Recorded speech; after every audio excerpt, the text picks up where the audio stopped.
नमस्कार सभी को। तो देखिए यहाँ पर हम लोग क्लास 9th का एक इम्पॉर्टेंट सैम्पल पेपर डिस्कस करेंगे जो कि PT1 का है। 2026-27 का 1 घंटे 30 मिनट का रहेगा और 40 मार्क्स का एक क्वेश्चन पेपर है। तो इसी तरीके का आपका स्कूल के एग्जाम में भी पेपर मिलेगा। इसमें आपको 5 सेक्शन मिलेंगे। सेक्शन ए में MCQ है, बी केस स्टडी है, सी में शॉर्ट आंसर्स हैं, डी में लॉन्ग क्वेश्चन है और ई में मैप है। फर्स्ट क्वेश्चन कह रहा है which fundamental right guarantees equality before law. तो कौन सा ऐसा फंडामेंटल राइट है जो इक्वालिटी बिफोर लॉ प्रोवाइड करता है। तो ये राइट टू इक्वालिटी प्रोवाइड करता है। ठीक है। क्वेश्चन नंबर सेकंड कह रहा है which atmospheric layer contains ozone layer. तो ओजोन लेयर किस लेयर में होती है एटमॉस्फेयर की? स्ट्रेटोस्फेयर में होती है। अगर पूछा जाता सारे वेदर फिनोमेना जो होते हैं वो किस लेयर में होते हैं, तो वो ट्रोपोस्फेयर में होते हैं। सबसे पहली लेयर भी ट्रोपोस्फेयर ही है। Which civilization is famous for planned cities and drainage. तो प्लान्ड सिटीज और ड्रेनेज के सिविलाइजेशन का एक पार्ट है। तो ये इंडस वैली सिविलाइजेशन का एक पार्ट है। इसको हड़प्पा सिविलाइजेशन भी कहा जाता है। ठीक है। आगे बढ़ते हैं। अगला क्वेश्चन, क्वेश्चन नंबर फोर्थ है the ideal form of government is considered to be. तो सबसे आइडियल फॉर्म गवर्नमेंट का क्या होता है? तो ये डेमोक्रेसी होती है। तो सी ऑप्शन बिल्कुल ठीक है। डेमोक्रेसी का मतलब क्या होता है कि जो गवर्नमेंट होगी वो बाय द पीपल होगी, फॉर द पीपल होगी और ऑफ द पीपल होगी। Which factor mainly influences the climate of India. तो इंडिया की क्लाइमेट को कौन सा ऐसा फैक्टर है जो सबसे ज़्यादा इन्फ्लुएंस करता है, ये बताना है। लैटिट्यूड ओनली दे दिया है, गलत हो जाएगा। मानसून विंड्स ही इसका सही है। ये सबसे ज़्यादा इफेक्ट करता है इंडिया के क्लाइमेट को, क्योंकि जो सबसे ज़्यादा जो प्रेसिपिटेशन होता है इंडिया में वो इसी मानसून विंड्स की वजह से होता है। ठीक है। Which social science discipline studies production distribution and consumption. तो प्रोडक्शन, डिस्ट्रीब्यूशन और कंजम्पशन को हम लोग हिस्ट्री में नहीं पढ़ते, ज्योग्राफी में भी नहीं पढ़ते, इकोनॉमिक्स में पढ़ते हैं। सी ऑप्शन बिल्कुल ठीक है। अब देखिए यहाँ पर आपको एक पैराग्राफ दिया गया है, इसको पहले पढ़ लेते हैं। India experiences different seasons because of changing position of sun and the seasonal reversal of wind. ठीक है। During June the south west monsoon enters India bringing rainfall to the most parts of the country. The Western Ghats receive heavy rainfall due to relief, while Rajasthan receives comparatively less rainfall. तो आपसे यहाँ question पूछ रहा है why does western Ghats receive heavy rainfall. तो western Ghats अगर देखेंगे तो इंडिया का पेनिनसुलर इंडिया जो है, तो ये जो पोर्शन दिख रहा है ये वेस्टर्न घाट्स का रीजन है। तो यहाँ पर ज़्यादा रेनफॉल क्यों होती है ये आपसे यहाँ पर पूछा गया है। तो पहला जो रीज़न है वो है साउथ वेस्ट मानसून। तो साउथ वेस्ट मानसून आपको पता होगा इसी तरफ से आता है, अरेबियन सी से या इंडियन ओशन से आता है। अरेबियन सी नहीं कहेंगे, इंडियन ओशन से आता है साउथ वेस्ट मानसून, और वो इसी वेस्टर्न घाट्स की तरफ से एंटर करता है। ठीक है। और क्योंकि यहाँ बहुत ऊंची ऊंची पहाड़ियाँ हैं तो वहाँ पे जब ऊपर जाता है, हवा ऊपर जब जाती है मॉइस्चर वाली, तो वो बादल बना देती है और यहाँ पर वर्षा होती है बहुत ज़्यादा इसी वजह से। Name the wind responsible for rainfall in India. तो कौन सी ऐसी विंड है जो रेनफॉल के लिए रिस्पॉन्सिबल है? तो ये साउथ वेस्ट मानसून विंड है। कौन सी विंड है? साउथ वेस्ट मानसून विंड है। मतलब सबसे ज्यादा रेनफॉल यही करती है, monsoon wind. Why does Rajasthan receive less rainfall. अब राजस्थान में लेस रेनफॉल क्यों होती है? क्योंकि राजस्थान जो है वो अरावली जो पर्वत श्रेणी है, अरावली जो हिल्स है उसका क्या बन जाता है? रेन शैडो जोन बन जाता है। ठीक है, रेन शैडो जोन बन जाता है। ऐसे समझ सकते हैं, ऐसे मान लीजिए पर्वत है, इधर हवा चल रही है, इधर हवा आई बढ़ी, यहाँ पे यहाँ बादल बन गए। ऊपर जब हवा ऊपर जब जाती है, ठंडी हवा, मतलब ऐसी मॉइस्ट हवा जब ऊपर जाएगी इस पहाड़ से, तो क्या होगा? बादल बनेगा, प्रेसिपिटेशन सारा इधर ही हो जाएगा। तो इधर तो हवा गई नहीं। तो यहाँ पर आपने क्या देखा कि यहाँ पे बादल बन गए थे, लेकिन जो दूसरा रीजन है ये वाला, ये रेन शैडो हो गया। मतलब यहाँ पे पानी नहीं बरसेगा। क्यों? क्योंकि यहाँ पर क्लाउड का फॉर्मेशन नहीं हुआ, हवा ही जब नहीं पहुंच पाई, तो इस वजह से राजस्थान में लेस रेनफॉल होती है। State three features of democracy. अब देखिए आपको बताना है तीन फीचर, कोई भी तीन फीचर डेमोक्रेसी के आपको पूछे गए हैं। तो गवर्नमेंट जो होती है लोगों के द्वारा इलेक्ट होती है, तो government elected by the people हो जाएगा। फ्री एंड फेयर इलेक्शन हो जाएगा, आप ये लिख सकते हैं। फंडामेंटल राइट लिख सकते हैं, ये प्रोटेक्ट होते हैं। इक्वालिटी होती है। ठीक है, तो ये फीचर्स हो जाएंगे डेमोक्रेसी में। Explain the importance of monsoon in India's economy. अब मानसून कैसे इंपॉर्टेंट है इंडिया की इकोनॉमी में? तो पहली चीज तो ये है कि मानसून वाटर प्रोवाइड करता है एग्रीकल्चर को, मतलब इरिगेशन प्रोवाइड करेगा। दूसरा क्या है? हाइड्रो इलेक्ट्रिसिटी प्रोड्यूस करता है ये। ठीक है। तीसरा अगर आप देखेंगे तो रिवर को रिचार्ज करता है, रिवर वाटर को रिचार्ज करता है, लेक्स को, ग्राउंड वाटर को क्या करता है? रिचार्ज करता है, तो ग्राउंड वाटर को रिचार्ज, रिवर को रिचार्ज करने में भी ये हेल्प करता है। इसके बाद क्या है कि इंडस्ट्रीज को सपोर्ट करेगा, क्योंकि आपको पता होगा सेकेंडरी सेक्टर मतलब इंडस्ट्री होता है, लेकिन सेकेंडरी सेक्टर वर्क कैसे करेगा? रॉ मटेरियल के थ्रू। रॉ मटेरियल कब प्रोड्यूस होंगे? जब एग्रीकल्चर अच्छा होगा। Why is history called the study of past? तो हिस्ट्री को स्टडी ऑफ पास्ट क्यों कहते हैं?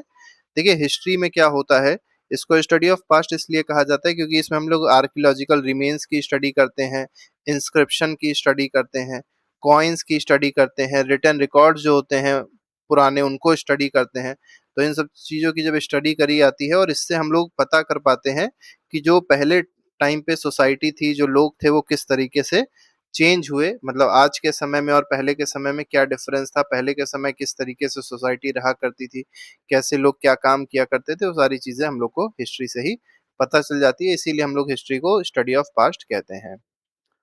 Explain the relationship between geography and economics with one example. Relationship आपको बताना है। तो देखिए ज्योग्राफी जो है वो हम लोग को मेनली नेचुरल रिसोर्स के बारे में हम लोग बात करते हैं ज्योग्राफी में, ठीक है। तो ज्योग्राफी में हम लोग किसके बारे में बात करेंगे? नेचुरल रिसोर्स के बारे में बात करेंगे, लेकिन इकोनॉमिक्स में इसी का यूज के बारे में बात करेंगे, ठीक है। तो नेचुरल रिसोर्स के बारे में बात कहाँ होगी? ज्योग्राफी में। लेकिन अगर इसी नेचुरल रिसोर्स का यूज के बारे में बात हो रही है तो वो कहाँ पर होगी? इकोनॉमिक्स में होगी, ठीक है। जैसे कोल माइंस के बारे में अगर मान लीजिए बात करनी है, कोल माइंस कहाँ पर हैं, किस स्टेट में है इंडिया के, तो ये सब ज्योग्राफी का पार्ट है, ठीक है। लेकिन वो रॉ मटेरियल प्रोवाइड करता है हमारी कई सारी इंडस्ट्रीज को, जैसे इलेक्ट्रिसिटी को, इलेक्ट्रिसिटी इंडस्ट्रीज हैं, स्टील इंडस्ट्री है, तो सबको जो इलेक्ट्रिसिटी प्रोवाइड करता है वो कौन प्रोवाइड करता है? यही कोल प्रोवाइड करता है, ठीक है। तो इसलिए ये इंपॉर्टेंट हो जाता है इकोनॉमिक्स में भी। Describe the major features of monsoon and explain its importance. तो मेजर फीचर बताने हैं मानसून के, फीचर्स क्या होते हैं? तो मानसून का सबसे बड़ा फीचर तो ये है कि सीजनल रिवर्सल होता है, सीजनल रिवर्सल होता है विंड्स का, पहला ये हो जाएगा इसका फीचर। इसके बाद आप देखेंगे इसकी दो ब्रांचेस में डिवाइड हो जाता है, जैसे मान लीजिए ये है, तो एक ब्रांच जो है वो इधर से आ रही होगी और एक ब्रांच जो है वो इधर जाके फिर ऐसे इंडिया में एंटर करती है। तो ये साउथ ईस्ट हो जाएगी और ये नॉर्थ ईस्ट मानसून, मतलब ये इधर से आएगी, नॉर्थ ईस्ट की तरफ से अंदर एंटर करेगी, ठीक है, जिसको बे ऑफ बंगाल ब्रांच कहा जाएगा। तो ये वाली जो ब्रांच हो जाएगी वो बे ऑफ बंगाल ब्रांच हो जाएगी, और जो लेफ्ट वाली आपको ब्रांच दिख रही है ये अरेबियन सी ब्रांच हो जाएगी, ठीक है। इसके बाद क्या है? अनइवन डिस्ट्रीब्यूशन रेनफॉल का होता है इसमें। आप देखेंगे कुछ ऐसे रीजन होंगे जहां पर रेनफॉल बहुत ज्यादा होगी, कुछ राजस्थान और गुजरात के आसपास के रीजन होंगे जहां रेनफॉल बहुत ही कम होगी। गुजरात में हालांकि होती, राजस्थान के आसपास जो रीजन है वहां रेनफॉल बहुत ही कम होती है, ठीक है। और रेनफॉल जो होती है मेनली जून से सितंबर के बीच में होती है। अगर बात करेंगे इसकी इम्पोर्टेंस की, इसकी इम्पोर्टेंस क्या है, तो अभी हमने बताया था आपको, पहली चीज तो यही कि एग्रीकल्चर में ये मानसून मतलब जो वाटर होगा इरिगेशन प्रोवाइड करेगा एग्रीकल्चर को, ठीक है। इसके बाद रिवर को रिचार्ज करता है, रिजर्वायर को रिचार्ज करता है, ग्राउंड वाटर को रिचार्ज करता है, हाइड्रो इलेक्ट्रिसिटी प्रोड्यूस करने में हेल्प करता है। इसके बाद इंडस्ट्रीज को सपोर्ट करेगा, ड्रिंकिंग वाटर कैपेसिटी को इंक्रीज करेगा। तो इस तरीके से इसके आप इम्पोर्टेंस बता सकते हैं, ठीक है। और भी आपके मन में कोई अगर इम्पोर्टेंस आपको लगता है इंडियन मानसून का है, आप लोग कमेंट बॉक्स में जरूर बता दीजिएगा, और आप लोग उसको लिख भी सकते हैं अगर वो सही होगा तो। अगला क्वेश्चन कह रहा है explain any 5 merits of democracy. अब आपको मेरिट्स बताने हैं, डेमोक्रेसी के मेरिट्स क्या होते हैं। तो पहला तो है कि जो फंडामेंटल राइट होता है हमारा वो प्रोटेक्ट होता है। दूसरा क्या है? इक्वालिटी बिफोर लॉ की अगर बात करी जाए, ये भी इसमें मतलब इंश्योर होती है, इक्वालिटी बिफोर लॉ, ठीक है। अब इसमें और क्या होगा कि अकाउंटेबिलिटी होती है गवर्नमेंट की, तो गवर्नमेंट क्या होती है? अकाउंटेबल गवर्नमेंट बनती है। इसमें और क्या है कि पीस, सबसे इम्पोर्टेंट क्या है कि पीसफुल चेंज हो जाता है गवर्नमेंट का, ठीक है, पीसफुल चेंज ऑफ गवर्नमेंट। जैसे मान लिया कोई सरकार थी, कोई पॉलिटिकल पार्टी थी, वो चुनाव हार गई, तो अब वो अपने आप से ही क्या करेगी, जो पॉलिटिकल पार्टी अगला चुनाव जीती होगी उसका ही मेंबर जो होगा वो चीफ मिनिस्टर या प्रधानमंत्री बनता है, ठीक है। तो ये डेमोक्रेसी की खासियत होती है। इसके बाद क्या है कि डेमोक्रेसी से हम लोग को और भी बहुत सारी इंपॉर्टेंस है, जैसे सिटीजन पार्टिसिपेशन सबसे बड़ी इंपॉर्टेंस है इसकी, मतलब सबसे बड़ी मेरिट क्या है? सिटीजन का पार्टिसिपेशन हो पाता है किसमें? गवर्नेंस में, ठीक है। आगे बढ़ते हैं, discuss the importance of studying social science in daily life. अब सोशल साइंस का इम्पोर्टेंस हम लोग के डेली लाइफ में क्या है, क्यों पढ़ते हैं हम लोग? तो पहला तो हम लोग को सोसाइटी और कल्चर के बारे में बताता है। दूसरा हम लोग को अवेयरनेस देता है फंडामेंटल राइट की, जो ड्यूटीज हैं उसकी हम लोग को अवेयरनेस देता है। इसके बाद हम लोग को एक रिस्पॉन्सिबल सिटीजन बनाएगा ये, सोशल साइंस अगर पढ़ेंगे तो। ठीक है, हमारे अंदर क्रिटिकल थिंकिंग को डेवलप करेगा, ये भी बहुत इंपॉर्टेंट है। ठीक है, कि कोई भी चीज़ों को हम लोग रैशनल तरीके से सोचेंगे, रैशनैलिटी डेवलप करता है हमारे अंदर।